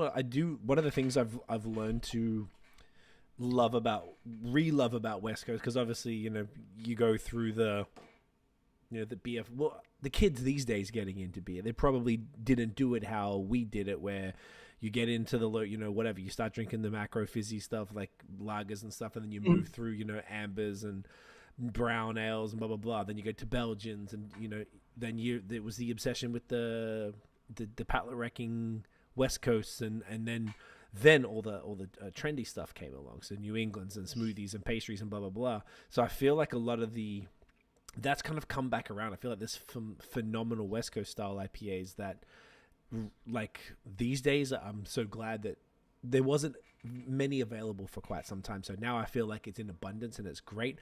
And I love that you guys chose to do this specific approach for a non-alc, because it's something that I drink regularly as the alcoholic beer. So I think this is just very welcome, and it makes the lineup very rounded. Which I think is important though, because it's appealing to a lot of different palates. You guys obviously been in this for so long that, of course, I'm not surprised that this is probably your fave. I feel like this one might be a harder sell for some of the newer drinkers, but for people who have at least been into it for it's definitely true, since like 2015 and earlier. This is going to really. Oh, I think if you're a little older, like in your 40s and up, this is a style that you're more familiar with. And it got drowned out by nostalgic. It'll make sense. There's no question. Yeah, and it just works so well. And that's the thing. Like to your point, like it's actually really nice. You see some local craft guys kind of reimagining West Coast iterations. You know what I mean? Like the one that pops to my mind right now are the Fairweather guys. I think they put out a couple. Kills it. Yeah, just dropped great it beer and. Yeah, and so more power to them, man. It's nice that they're doing that. And this is our iteration. You mentioned Jai Lai. This, like, for me, it's one of my favorite all-time beers is Two Hearted, actually, from BAOS. Yes. And we're not there yet, but that was the inspiration for Jack Pine for me. That's awesome. I love that beer. It's hard to get, obviously, up here in Ontario, but every time I ever go to Michigan, that's what I'm getting all the time. Yeah, I've been looking for it here too. I love that one. I still do, yeah. And and hopefully we'll get there. We'll get close, maybe. I don't say I ever want to get ahead of it. I just want to get close. That's a great. It's funny because Tank House with Mill Street was inspired by Sierra Nevada, again because we couldn't get it in Ontario, and that was our favorite beer. So the recipe was designed to sort of resemble that West Coast American Pale Ale. Was that? It's been a while since I've had it. I remember at the time when I first had it, I'm like, whoa, it was the most intense thing in the world to me in 2011. Yeah. And that was why it was such an impactful brewery, because you're trying these styles because you're just like, oh, it's Toronto brand. Like, I'm leaving Toronto. I want to represent. Yeah. Well, everyone was making sort of these very blonde, fizzy beers, right? And we came out with something very unusual. 100% stood out for that exact reason. And it was it actually, would you consider it a West Coast IPA now? Or is it like or a pale ale? We called it an American Pale Ale, but it was modeled after Sierra Nevada, so that makes sense. That's I think stylistically American Pale is probably where Tank House lived. Okay. Yeah, for sure. Dope. Yeah, man. Class. Yeah, it was kind of based on a '90s, late '80s Yeah. Kind of style of beer. It was, yeah, and that was a tough sell. You talk about, Yeah, selling Bronan, like, nobody wanted that stuff initially. It was, it's too bitter. It's so bitter, Yeah. But once it caught on, for a long time, that was the flagship beer at Mill Street until Organic Really? overtook Organic it. killed it? About 6 years, that was the number one. Interesting. If you're just going to go a little more mainstream, a wider audience, yeah, the more bitter, flavorful beers will have a limited audience, which is fine. Yeah, that's a good point. One thing that just struck me now, I don't want to derail the convo again, but it's always fascinating. One thing I loved as a newer drinker in the discovery phase, I guess you would call it, was the mixer packs, those 6-packs. And every one of those 6-packs always had Organic, Tank House, and what was the third one? Stock Ale. And then they would always have the 3 new ones. And I would buy that every time, even, Do you remember the lemon tea beer? Yes, very well. I used to get that. Oh, that was a good one. That was a killer. That one was great. And that Beetlejuice, I think that was the triple. Beetlejuice, that was a strong one. That was a great beer. That beer was fantastic. But that type of stuff, think about that, right? You're buying these things, so you've got it's hitting 2 demos. You're getting the person who just wants to drink maybe organic mainly. They're like, I'm feeling adventurous, I'll try this. And then they get exposed to Tank House and Stock Ale is probably a little more palatable. Tank House is like, whoa. Then you've got these other ones that are different levels of craziness. But then you've also got someone like maybe as you're getting a bit more used to it, they're just always putting it in their face because you're always having those 3 beers there. So then it's like reminding them, hey, these are all great. These new ones are fun too, but don't forget these classics. Like, I feel like that was such an innovative approach. I love that. But I never thought about it until right this second about how much impact that had on a newer drinker, because I knew I'd be I wanted to try stuff. And I did this thing called the 365 Days of Beer, where you got to take selfies with the beer. It had to be a can, bottle, or labeled pint glass. And I was like, well, there's obviously not 300 in a year. You have to post 1 per day, but just within a year. And I'm like, well, there's not even 300 beers in the world. This is stupid, but let me give it a crack. First Canadian winter, whatever. And I did it in like 7 months. I'm up to like 7,500 now. I just kept going. And then the podcast came. But that was one of the main things. Because for me, I'm like, I buy the 6-pack. That's really cool. It was like, but if you think about that, right? Because I came into it with a exploratory vibe. I wanted to really see what's up. So I was still more than happy, because sometimes it's annoying as hell. Like, I take the picture. Back then, you didn't have cameras on the front of the phone, so you had to turn it around. Yeah, they kind of turn it. And then I had to learn. I used to put the bottle near my head because I knew where my head was in the space, so I could take a picture with that. And then I couldn't see it. I'm like, it's fuzzy again? Fuck, all right, cool. And then I had to review it and blah, blah, blah. So, like, sometimes I just wanted a beer that I could just crush and not have to think about it. And I really liked those 6-packs for that reason, because I just... I'm thinking from a marketing perspective, it reinforced the brand. And then maybe if someone came over and I was like, I got this spare beer. Hey, you want one of these? I got these Tank House. Try that. And then, anyway, I think it's just a really smart tactic. Thank you. Yeah, it was... Steam Whistle was we always envied them because they did one thing really well. And we were like, oh man, I wish we could do that. It was just, we like to create very challenging programs. And of course the LCBO loved it because, like, what's new? What do you got? So it started off with the mix pack, and there would be, a summer and a winter one. And then of course it evolved into the shoulder packs. So in between those, you'd have the spring and the fall. And of course, fall was my favorite because you had Oktoberfest, the Marzen beer, and the pumpkin beer. Oh, that was right. So, and those were the shoulders. So it was 3 and 3, right? And the spring 3 and 3. There was funny names like something Naughty Imp and Maple. There was a maple one. Remember Joel made with maple syrup and all kinds of shit. I mean, the guy would smoke his own malt like in this filing cabinet. I mean, Joel was always doing wild stuff. That's awesome. But with an eye or a commercial sensibility, his whole purpose was to make craft beer, like good quality craft beer, respectable to the macros. Like, to understand we can make beer as consistent with the best quality on a macro level, but it can still be creative. And that was his mission, was to really make, a beer 1 and beer 1, 10,000 taste the same, because that was the big problem, was consistency and quality in the craft scene. You can mask anything with hops, right?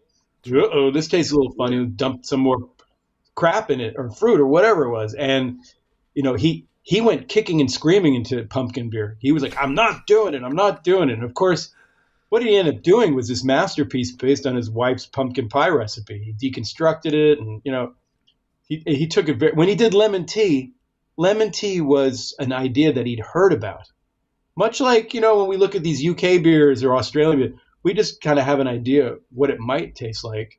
But he started experimenting with tea, and what kind of tea what do you do to remove the tannins so you don't have that tannin-y issue? And it was bergamot. Remember, they had bergamot, and it was Earl Grey tea and orange pekoe. I mean, with these, he would experiment in his kitchen, and his wife's freaking out while he's trying to test brew, and eventually it was this incredible, using a wheat malt base. And my God, it was so crushable. It was so delicious. Yeah, it was a fantastic. And what about like putting nitro in a can? Sorry, I'm tooting the Mill Street thing. I don't know. I was very proud of all that stuff. But they were the first guys to do that, to put a widget in a no one had done that. On the craft side, yeah. Was that Cobblestone? On the craft side, yeah. Only right, Guinness and the big guys. We figured out how to do it, and believe me, those cans blew up. Holy. Like, we tell people to back up how we would do testers. It was just like, whoa, you wear gloves. Because getting that nitro dose just right, it was hairy. Yeah. Like, the neighbors would be like, oh, what do you got there? I'm like, well, stand back and I'll show you, because I'm not sure how this is going to go down. So put it on the back. We took some crazy risks, and thank you. Some of the marketing stuff, it was planned, but you throw a fair bit at the wall and see what sticks. But it was a lot of fun. It was a lot of work, but and again with this, it's the same ethic. We're just trying to have fun. That's it. And experiment. And Rob's doing. We have seasonal beers. We won the gold medal for the fall start. We did for the Marzen. Yeah, that's right. Yeah, that's right. And the Harvest Ale with orange peel. And that's it, right? So like we're just trying to again like bring that ethos to the non-alc scene, and operate with the same principles, right?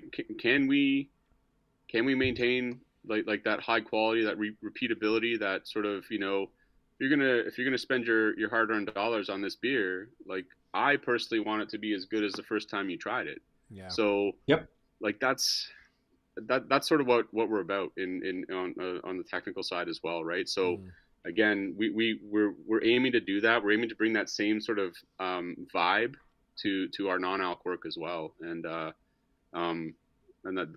personal sort of internal goals, right? Like I don't think the average customer, other than loving the taste of the beer, it would matter, but like to us, it's a really big deal to continue that. Both on the marketing and sales side, just being like, bring the creative ideas in and see what works and try it and not be afraid of making a mistake in a sense. You know what I mean? It's, it can be, but it's true. But worth doing for sure. You know what I mean? Yeah. No, that's awesome, man. I really feel like you guys are pushing the limits with this stuff. And like the fourth beer I had, was that the one you talking about? It was the Harvest Ale, right? Yep. That's what Craig. You have one on you? Okay. No, Craig gave it to me in, I want to say January. He came by when he was in Hamilton and just passed by, and he's like, here, try this. We're working with these guys. A little bit left. I think he might have, that was a fun one, because I'm a big fan of the fall Oktoberfest sort of harvest type of beers as well. So it was really cool. I don't think I'd ever tried a non-alcoholic one before. So it was like, I feel, were these the only 4 that you guys have done, by the way? Or have you done... I've got a bunch of stuff. He's got more. Yeah. Okay. Yeah. I've got stuff. I've got my beer fridge 15 feet that direction actually. I've got a Pilsner in there that's an Italian Pilsner actually that is 3 months old now, so it's prime. I just sit it and keep it cold because again, like ironically, the one of the funniest things about us is we spend so much virtual time together, and we don't actually spend any real time sitting down sampling. Honestly, we need to, hopefully this summer we get to do a bit more of that. Yeah. And so there's that. I ended my last R&D session with like a raspberry sour, again, Nice. classic iteration, and a stout that we're really happy with. Oh, it's good. So Okay. we've got those ideas. There's tons. We could do tons more. It's really just commercializing them that we're actually working on that too. Like from a scale point of, again, I don't want to get too technical about that because it's just sort of day-to-day business operation for us. But Right. it's really just how do you make that work at not necessarily the scale that we're currently at, Mhm. but also not the scale that I'm in my garage at. So can we make that work is kind of where we Right. excuse me, where we sit. And as soon as we can, everyone else will know about it. So Okay. that's part of our plan. But so like stout, we got a pills, Italian pills. We got some sour stuff we're working on. Got some interesting ideas for more pale ales and IPAs all day long. So that's those are, I'm not limited on that at all. And then we'll see about anything else coming up. So really it's just a matter of iteration. Like I'm a bit meticulous in terms of like, okay, guys, what are you thinking? What are you digging? What are you liking? And okay, well, I need one or two rips on my home system to get it where nice, and then see if we can move it forward from there. It's just part of the process. It takes a bit of time, unfortunately. Yeah. That's, All right. I can't imagine it being the simplest. Do you have like a midway point between full scale commercial and sort of home? Is there like a We do. We hope we do. We think we do. We just haven't executed on that side as well. As you can imagine, just to give you to throw some plates in the air here, but like there's the making of the beer, and making, fermenting of it. There's the quality element to it. Then there's the packaging side, and then there's the distribution side. So like not all those things happen in the same spot, which makes it really, really tricky. And Gotcha. On the side note, less we're happy to break even, but we kind of need to break even. So that's kind of for the seasonals play there. For the seasonals, right? So it gives you a chance to flex and show what you can do creatively, and people look forward to it. They come to expect that with a craft brewery, right?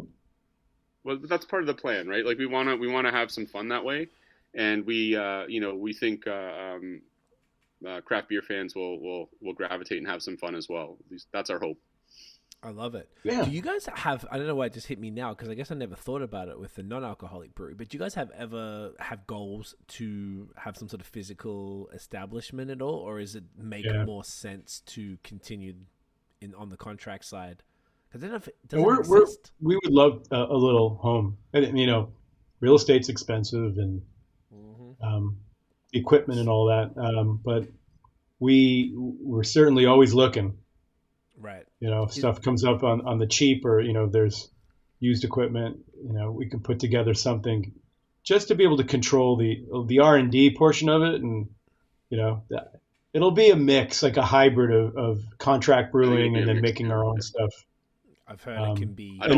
Give Rob a place to be the mad scientist, and experiment. Also, like to have people come by too, right? We want to have friends come by and hang out and give them sort of a space to enjoy as well. It's always sort of been part of the discussion. We'll see if it ever gets there, right? And we hope it does, obviously. But I don't think, like as the Steve said, I think the contract element will be part of the plan, as well, frankly. I like that. We're really thrilled to our partners. We're at Equals. That's great. In London. Oh, at Equals. Yeah. Justin's awesome. Justin's a great dude. They do some fantastic he's stuff. great. I actually went to school with Justin in Edinburgh. Oh no! Oh yeah, he did go there. I had him on a couple of years ago, and he reached out to me recently because they bought Side Launch, so we want to chat about that, yeah. which is very That's cool. right. But okay, that's awesome. I have a friend who it was just a contract brewery. He ended up purchasing another brewery and kind of merging the brands. But he was explaining to me that even if he did get a full brewery, the volume that he was doing through the LCBO and through the contractors, even he himself probably wouldn't be able to match the prices that he was getting due to the volume, because it would probably significantly cut it down. And I was like, I never thought of it like that. Some sort of like, for making business sense, since we talked about that a bunch, it does often make sense to do a nice little mix of, what you can do in house, which would, for your seasonals and sort of like just messing around, that's perfect for that. And then obviously for the larger ones that scale, they're just flagships and, I'll be honest with you, like Mill Street, that's how we started as well. And it was really the model that we were going to go with. Mm-hmm. The problem was in the early 2000s, you were very restricted or limited on who you could rely on for reliable contract brewing.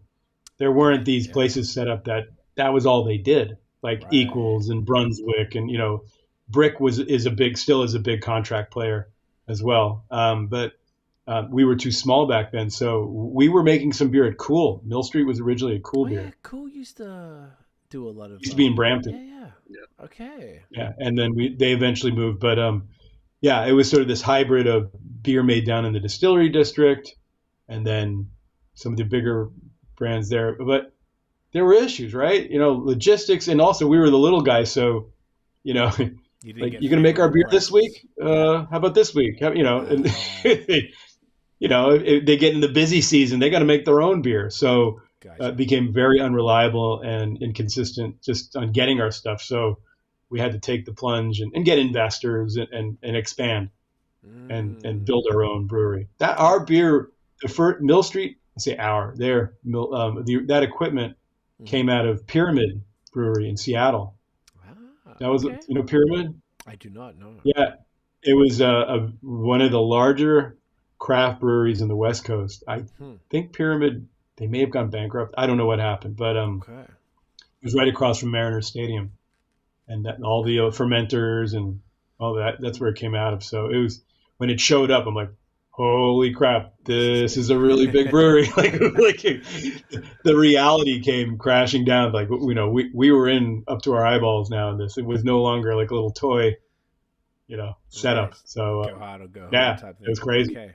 So the fact that you guys have been through all of that, both of you in sort of different ways, it's sort of almost like now you've sort of been there, done that, and it's like, okay, well, now we know what to do. We know probably more importantly what to avoid, what not to do, and how you can sort of scale this. Yeah, that way. I would say for sure, but we're learning still, though. Oh, I bet. Yeah, of like course. we've like, contracting is tough. Like, don't let anyone tell you otherwise. It's tough it's tough on the Equals team, and they're fantastic, and it's tough on their customers. Like, we're doing our best to give them plenty of heads up to guarantee X, Y, and Z for us, right? It's just mutual respect back and forth. And Justin and his team do a great job. Equals. We love you. Yeah, there's no doubt about that. Oh yeah. But like, we've taken our lumps, and it's hard to take them, but we're probably we probably are we've learned so much about contract brewing in the last little bit, and I would have told you I was pretty proud of like my contract brewing knowledge, like even before this started, but it's been an education. There's no question about it, and we're better for it, but it's been bumpy. There's no question, and I don't imagine it's getting less bumpy anytime soon. It's just, this is the game, and you either want to play it or you don't. It's very cool. It seems like it's really good timing as well. Like we were saying earlier, that the interest in this sector or segment is bigger than I've ever seen it in my time. And you guys have been in it like twice as long as I have. Excuse me. So it's going to be very cool to watch, to see how you guys grow and take it from here already. And I imagine so far it's been the response you guys have got. You guys are in a lot of places right now, from what I understand. Like a lot of, like, what does that look like? Like as far as even people accessing it, like it's pretty. We're updating our website right now, so it'll become much more intuitive to, like the map, like where, you can pick your location and little pins will pop up. I have it alphabetized currently, so if you live in Ancaster, just for A. I love it. But yeah, and that list is growing daily. And for the first year, I ignored on premise, like bars, licensees, whatever you call them. I just having been through that, as you said, experience taught me like, oh, they don't pay their bills. Oh, of course. It was something I had avoided. So we really focused on e-commerce, which is doing okay. That's a whole world that we're learning. They're called 3PLs, where they pack and pick and ship and all this stuff. And, we've been through the ringer on that.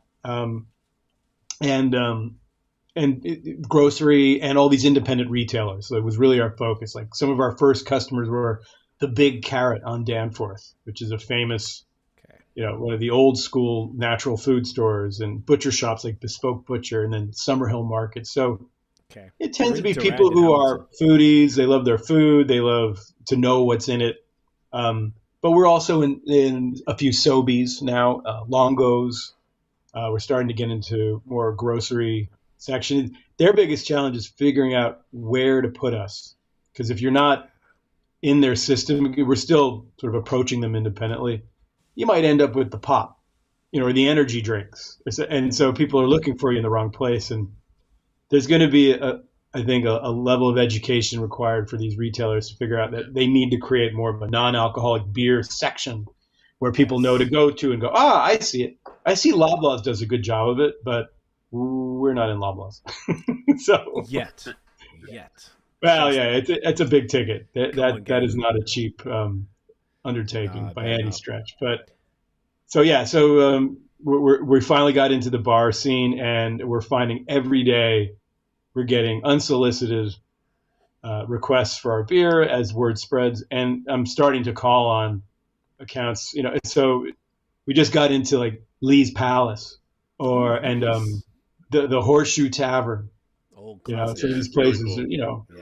Because people want to enjoy music, and sometimes they don't want to get hammered while they're watching a band. So here, have a good beer you can enjoy while you're watching live music. And I'm a musician. You can see I got one of my guitars there. That's my whole Strat.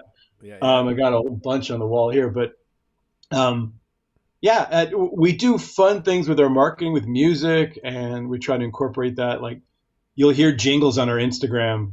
I wrote a tune, like a Harmon's jingle. It's goofy and silly, but I've gotten all these different musicians to do their own interpretation of it. So there's kind of a hip hop one. There's like an old school R&B, Motown, ska, like reggae, rocksteady, all kinds of stuff. It grows and grows. It's instrumental surf music. And most of them are my friends, but now I'm starting to get musicians reaching out to me going, hey, I'll do one. This guy, Eamon McGrath, who's like a punk folk singer-songwriter dude, awesome. And when he goes on stage, wherever he's at, he's got one in his hand because we threw him a few cases, because he stopped drinking. And, so this is how we're spreading the word, I'm not really sure what the question was. No, I can't. I know it was where can people find the stuff where you guys at? That's it. Yes. Yeah. No, that's the answer. And it's interesting because I just brought the beers for the podcast because I didn't want to load the car up too much. I was trying not to bring too much stuff. And we've been trying to find non-alcoholic beers, and we've been away almost a week, and we haven't found any yet. There's Athletic usually in all the supermarkets down there. Not the ones we've been. And the funny thing, you were talking about that. Miami, actually in Miami, Wynwood. So I don't know if there's like we went Cigar to a City Publix. Cigar City's in. They might, I think, but I haven't seen it anywhere. We got a Trader Joe's, which is the greatest supermarket on the planet, but they don't seem to have non-alcoholic beers. At least the one in Wynwood doesn't. Or Midtown. Interesting. We went to a Publix in Fort Lauderdale, and the way you were just describing it, we did like 3 laps of the supermarket. We went to the beer section, and then we went to like energy drinks, and we went to the juices, and it wasn't. Then we went to the coffees. Like maybe they put it with coffee, and we're like, where is it? And we kept going back. We're like, maybe we missed it. Maybe we saw like non-alcoholic Heineken, and it was not that, something like that, and we just couldn't find it in that one. So we're still looking, but the yeah, it's been a frustrating process as a consumer. We just want, like the nights off that we're not drinking. So we want to have goddamn non-alcoholic beer because it makes us feel good. I want to drink it. It's fun. It tastes good and whatever. That's super interesting. So super interesting. It sounds like, and look, maybe, and what we were thinking though, which is a whole other kind of topic, but maybe Florida doesn't have and maybe Cigar City does do one. Maybe I know about Athletic, which I haven't tried yet. I think they make a Berliner Weiss. It's very low alcohol, okay. but I'm not sure if they do a non-alc. Yeah. A non-alc. Okay. So I think I need to do some more research or maybe go online and Google a little bit more. We've just been popping into play. We even went to Target yesterday. Didn't have it in Target. We did multiple. I know Partake is in Target, but they're probably not in all of them. Not in all of them. So it could just be the area we're in. It could be many factors. Maybe this particular part of the city doesn't have demand for it. Are you like in Miami, like beach, like on the water almost, or are you inland? No. You know Wynwood? Are you familiar with that? It's a hipster area, so it's like it's right next to Midtown. There's like this Midtown sort of whole thing, and Wynwood's the one with all the graffiti, all the murals on the walls. Yeah. I've been there. Yes. Yeah, so we're like 5 minutes from there. We're very close to that, just outside of it, because staying in that would be a nightmare. So there isn't many supermarkets. There's a TJ's and there's the Target and a few other places. So wherever we go, I guess the point is I'm sort of a little disappointed that I figured in the States there would be a larger thing, but it could just be in this town, in this state, it's not huge. And it makes me happier to know that at least back home, I know they have Harmon's at Durand in Hamilton, which is my favorite cafe / bottle shop there. I know. Oh, yeah. So Durand always has a killer beer fridge, best beer fridge I've ever seen. As far as heard that. It's impeccable. Yeah. He goes to all the places every week, and he's got a nice little section of non-alcoholic stuff, whether it's like sparkling waters at Bellwoods or Third Moon Dew, and you guys are all. The Bellwoods one is really good too. Yeah. The Bells did a great job. Collective did a great job. I'm starting to see. I know that Rorschach has just a single one that I don't know if they keep it regularly on, but they have. I think they do. So the Free Spirit. So I feel like I'm seeing a lot more happening. There's still, I think, a ways to go as far as, I would imagine at some point, which is kind of what we were talking about earlier, like every brewery should probably have some sort of non-alcoholic option, whether it's a sparkling water that's flavored or a non-alcoholic beer or something like a kombucha, something like that they can sell on premise but also sell to go to keep the brand in mind whilst satisfying. You could bring bring a friend who doesn't want to drink or doesn't drink, and they don't feel like awkward or left out that they're in a brewery environment. It's gonna be really a really funny idea for me is the other way around. Like, we ever get a brewery off the ground, we'll have to make one alcoholic beer for the friend who does want to drink. That is such a good point. It's going to be the opposite. 12%, yeah. Just a banger, just an imperial, just a barrel-aged stout in the old barley wine, Mill Street barley wine barrels. Double IPA, awesome. Triple. We'll make a triple. We'll make a Belgian triple and non-alcoholic beer. There you go. There's nothing less than 10%. It's either 0.5 or 10 plus. That's it. There's no. That's it. Yeah, we do everything extreme. Everything extreme. God damn it! No, none of this 5% bullshit. Only half percent.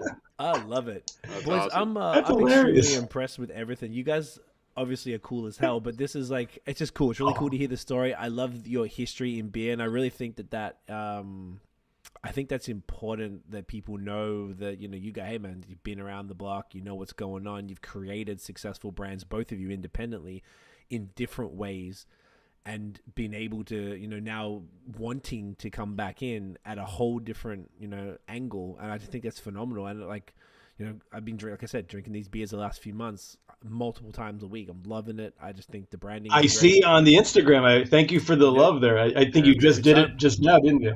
During the pod, yeah. Thank you very much. It's a pleasure. It's really cool. I'm very impressed, and I'm very excited to keep watching the journey. I love everything behind it, like the thinking. It's really cool to hear how it all came about and what you guys are planning to do in future. And I'm excited to see what's going on. I feel like you guys will, influence others to do the same thing, to keep growing the sector, because I guess it's the same thing. Beer is that weird industry where if you have another brewery next door, it's a great thing. If you're a barber and there's another barber shop next door, you're pissed. So it's the same thing with non-alcoholic, because you can work together. And now the more of them the Loblaws has in the store, the more they understand the sector, the more they're going to, you know, and so on and so forth. You guys are just sort of in that early mover space. And if it's not beer, if it's all these other, you know, mocktail type, you know, there's a wonderful one called Sobri out of Cambridge, and they do gin and tequila, like non-alcoholic stuff. And Nice. my wife, who is more of like, you know, a G&T drinker, she swears it tastes like the real thing. So we do collaborations with a lot of, you know, other non-alcoholic brands, and we're finding, that as a whole, the whole community is helping expand the awareness. But we did join this thing in the States. It's actually, there's an association now, the ABNA, the adult, the ANBA, the Adult Non-Alcoholic Beverage Association.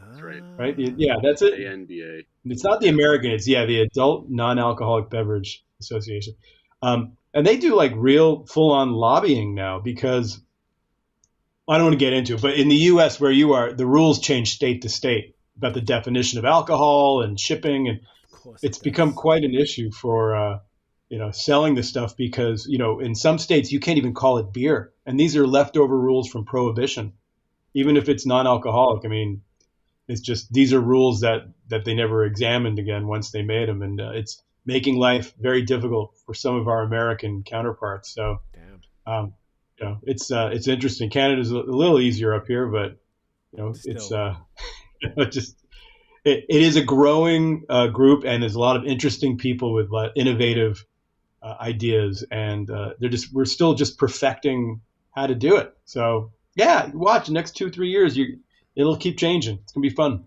That's awesome. I'd love to continue. Like, let's just keep checking in, even if once a year. Or Absolutely, man. When we get new beers, we'll drop them off, and let's keep chatting, because I think it's and big thank you to Craig for hooking this up too from Craft Brand, because such a legend. Yeah, man. I appreciate that. Great He's guy. a real advocate for good stuff, and you know, Mike and Chris. Yeah, he's a huge fan of you. I know that. He's when I met him, he's like, "You gotta get on this show. It's the coolest show." He's a legend. He just really promotes. He just you know, he's in the industry, but he's just a fan of the products and stuff, and a fan of the people. And he's a talker. He just loves. He's just a great dude. Like, just spreading the word. I think, you know, needs more people like him. I think that's and you guys are working with Craft Brand, I imagine. We are. Yeah. Such good dudes, and they are doing incredibly innovative stuff as well. I love their whole model, and what they're doing is exceptional. So those guys, Mike and Chris are phenomenal guys. I've known them for many years, and we're excited to work with them, because, you know, we all came from the same scene, and we've been through the trenches together. Oh, I bet, man. It's awesome. Yeah. This is great. I'm seeing my camera battery flash. I want to make sure I take the screenshot for the thumbnail before. Do you want to hold up some of the cans? And we'll take a little thumbnail here. Oh.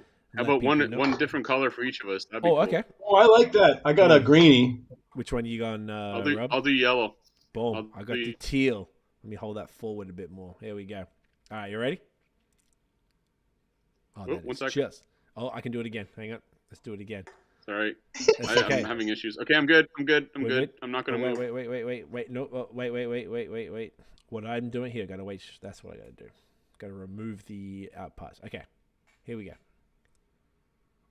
Look at that, guys. Real time tech made it happen.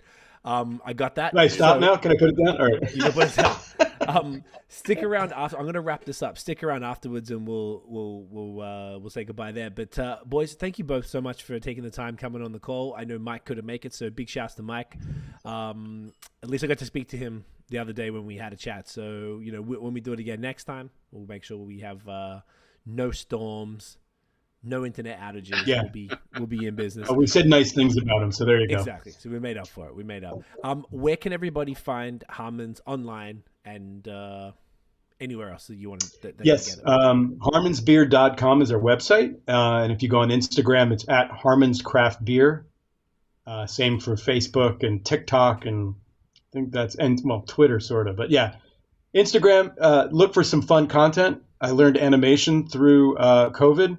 So when you see the dancing cans and monkeys, that's my handiwork, and I'm trying to make it interesting. That's great, man. I love it. So, guys, make sure you follow. And just to confirm, with non-alcoholic beer, people can order it online anywhere in the country completely legally. That there's no – is that correct? Yes, it's just currently we're just shipping in Ontario. We're waiting for the weather to, Smart. stay above freezing, and then we'll open it up to cross Canada shipping. That is smart because I've had many issues with the good old weather. So, yeah, so have we. Yeah, I bet. Huge, big deal. It's beautiful. So make sure you order online as well if you're in Ontario. And I imagine, this will come out next week, but it shouldn't be too much longer before things get a little. I mean, in our side of the country, it's pretty good. I imagine our mates in Alberta and that are frozen hopefully should be starting to thaw out a little bit. Come May.